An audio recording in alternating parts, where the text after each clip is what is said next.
मैं बहुत से प्रश्न पूछना चाहता हूं, किंतु फिर रुक जाता हूं, क्योंकि वे सब व्यर्थ मालूम होते। क्या सभी प्रश्न व्यर्थ हैं? प्रश्न भी व्यर्थ हैं, उत्तर भी व्यर्थ हैं। होना है निष्प्रश्न,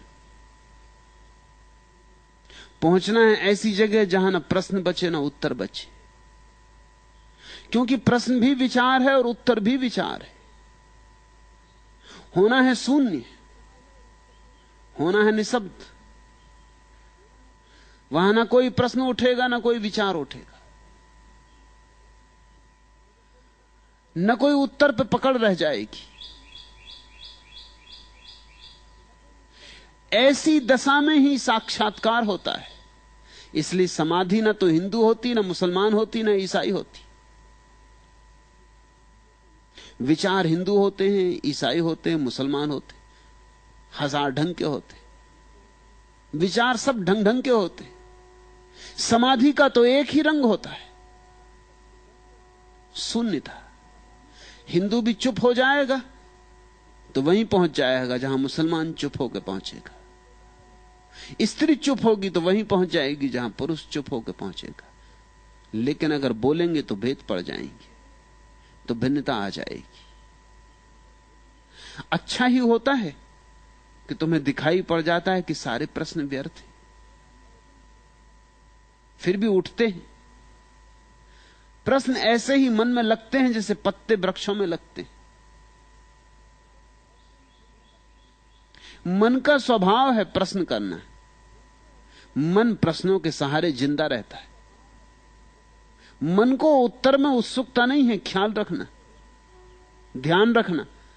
मन को उत्तर से कुछ लेना ही नहीं है। मन तो उत्तर से भी नए 10 प्रश्न खड़े करने को उत्सुक है, इसलिए उत्तर भी मांगता है। एक प्रश्न पूछता है, उत्तर मिले, उत्तर में से 10 नए प्रश्न खड़े कर देता है।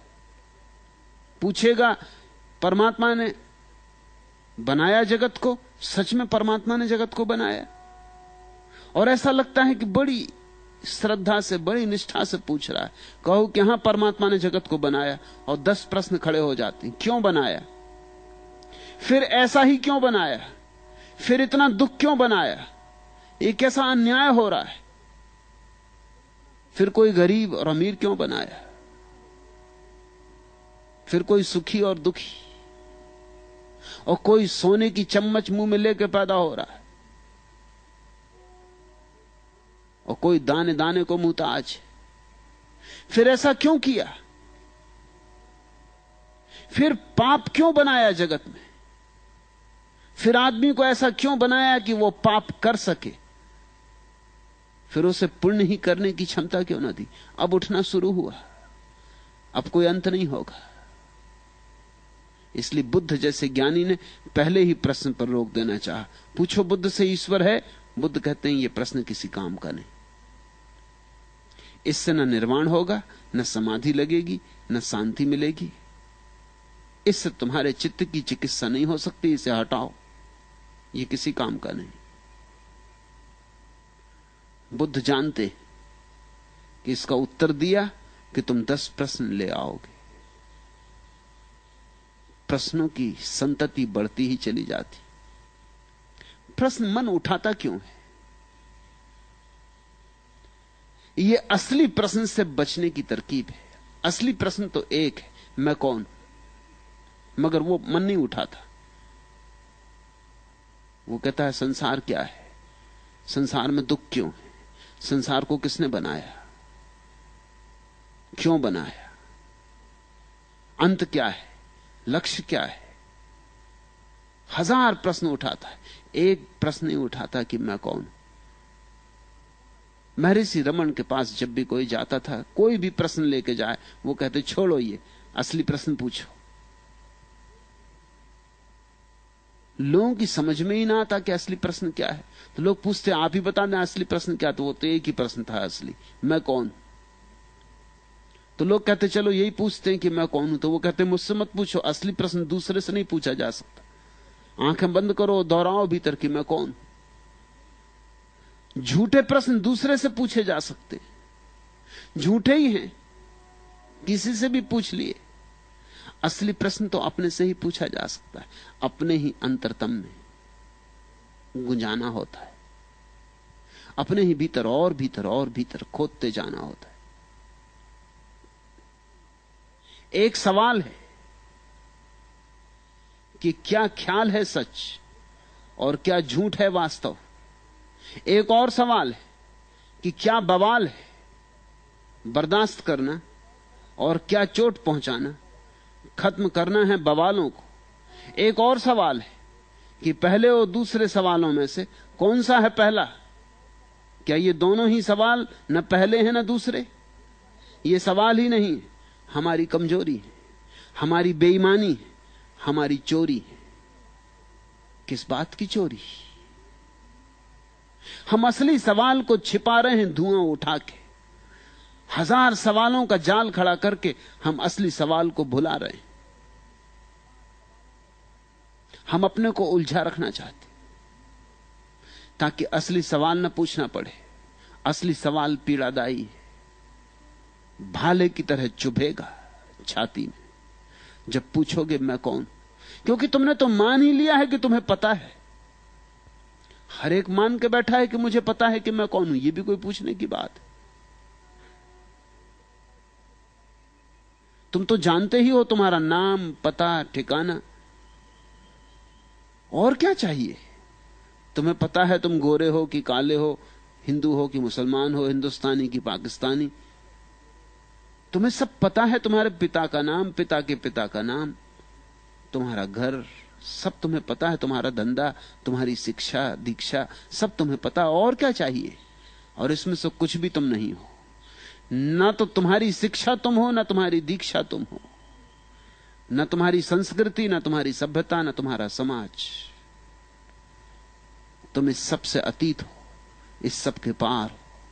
तुम शुद्ध चैतन्य हो, तुम सच्चिदानंद हो।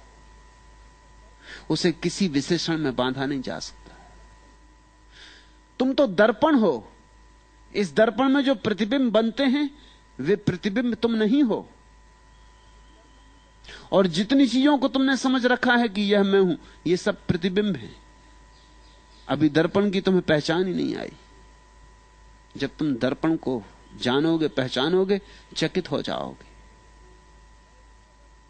विमुग्ध हो जाओगे। ऐसे रस में डूबोगे कि फिर कभी उसके बाहर ना आ सकोगे। प्रश्न तो सब व्यर्थ है, सिर्फ एक प्रश्न को छोड़कर। और उत्तर भी सभी व्यर्थ हैं, सिर्फ एक उत्तर को छोड़कर। लेकिन वह प्रश्न और वह उत्तर तुम्हारे भीतर घटना है, बाहर से कोई उत्तर नहीं मिल सकता। मैं कह रहा हूं कि सच्चिदानंद हो तुम, लेकिन इससे क्या होगा? तुमने सुन भी लिया, हुआ क्या? परसों रात फ्रांस से आई एक महिला को मैं कुछ कह रहा था। दुखी थी, उदास थी। कह रही थी कि कभी कभी सुख भी होता है, लेकिन अधिकतर तो मैं उदास ही रहती हूं। कभी कभी ठीक लगता है, बस कभी कभी, ज्यादातर तो सब ऐसा व्यर्थ लगता है। मैं क्या करूं? तो उसे मैंने कहा कि मैं तुझे एक सूफी कहानी कहता हूं। मैंने कहानी शुरू की थी, 2 ही पंक्तियां कही थी। उसने कहा कि यह कहानी मुझे मालूम है। मैंने कहा अगर ये कहानी तुझे मालूम है, सच में तुझे मालूम, तो फिर उदास क्यों है? वो थोड़ी चौंकी, क्योंकि कहानी मालूम होने से उदास होने का क्या संबंध हो सकता है। तो फिर मैंने कहा तू फिर से सुन, तुझे कहानी मालूम नहीं। तूने सुनी होगी, पढ़ी होगी, लेकिन कहानी को जीना पड़ेगा। पढ़ने और सुनने से क्या होगा? कहानी तो छोटी सी है, विख्यात है, तुम में से भी बहुतों को पता होगी। लेकिन फिर भी मैं कहता हूं पता तभी होगी जब तुम जियोगे। कहानी में उससे कह रहा था कि एक सम्राट ने अपने स्वर्णकार को बुलाया, सुनार को बुलाया, और कहा मेरे लिए एक सोने का छल्ला बना और उसमें एक ऐसी पंक्ति लिख दे जो मुझे हर घड़ी में काम आए। दुख हो तो काम आए, सुख हो तो काम आए। सुनार ने छल्ला तो बनाया, सुंदर छल्ला बनाया, हीरा जड़ा, लेकिन बड़ी मुश्किल में पड़ा था कि ऐसा वचन कैसे लिखूं उसमें जो हर वक्त काम आए। कुछ भी लिखूंगा वो किसी समय काम आ सकता है, किसी खास घड़ी में, किसी संदर्भ में, लेकिन हर घड़ी में, जीवन के हर संदर्भ में काम आए ऐसा वचन कहां से लिखूं, कैसे लिखूं? वो पागल हुआ जा रहा था। फिर उसे याद आया, एक फकीर गांव में आया है, उससे पूछ लें। फकीर के पास गया, फकीर ने कहा इसमें कुछ खास बात नहीं, तू जा इतना लिख दे, दिस टू विल पास, यह भी बीत जाएगा। और सम्राट को कह देना कि जब भी कोई भी घड़ी हो और तुम परेशान हो, खुश हो, दुखी हो, इस छल्ले में लिखे वचन को पढ़ लेना, वो काम पड़ेगा। और वो काम पड़ा। सम्राट कुछ ही दिनों बाद एक युद्ध में हार गया और उसे भागना पड़ा, दुश्मन पीछे। वो एक पहाड़ में जाके छिप गया है, थर थर कांप रहा है, घोड़ों की टाप सुनाई पड़ रही, बड़ा दुखी है, जीवन मिट्टी हो गया। क्या सपने देखे थे, क्या से क्या हो गया। सोचता था राज्य बड़ा होगा, इसलिए युद्ध में उतरा था। राज्य अपना था वो भी गया, जो हाथ का था वो भी गया, उसको पाने में जो हाथ में नहीं था। बड़ा उदास था, बड़ा चिंतित था, कैसी भूल कर ली। तभी उसे याद आई छल्ले की, वचन पढ़ा, वचन था कि यह भी बीत जाएगा। मन एकदम हल्का हो गया, जैसे बंद कमरे के किवाड़ किसी ने खोल दिए। सूरज की रोशनी भीतर आ गई, ताजी हवा का झोंका भीतर आ गया। मंत्र की तरह जैसे अमृत बरसा, यह भी बीत जाएगा। वो शांत होकर बैठ गया। वो भूल ही गया थोड़ी देर में कि घोड़ों की टाप कब सुनाई पड़नी बंद हो गई, दुश्मन कब दूर निकल गए। बड़ी देर बाद उसे याद आई कि अब तक पहुंचे नहीं। और 3 दिन बाद उसकी फौजें फिर इकट्ठी हो गईं, उन्होंने फिर हमला किया, वो जीत गया, वापस अपनी राजधानी विजेता की तरह लौटा। बड़ा आंकड़ा था, फूल फेंके जा रहे थे, दुदुम भी बजाई जा रही थी, भारी शोभा यात्रा थी। तभी अकड़ के उस क्षण में उसे अपना हीरा चमकता हुआ दिखाई पड़ा अंगूठी का। उसने फिर वो वचन पढ़ा, यह भी बीत जाएगा, और चित्त फिर हल्का हो गया, जैसे कोई द्वार खुला, रोशनी भर गई। वो जो अहंकार पकड़ रहा था कि देखो मैं ऐसा विजेता था कभी पृथ्वी पर, इतिहास में लिखा जाएगा नाम स्वर्ण अक्षरों में, उड़ गया।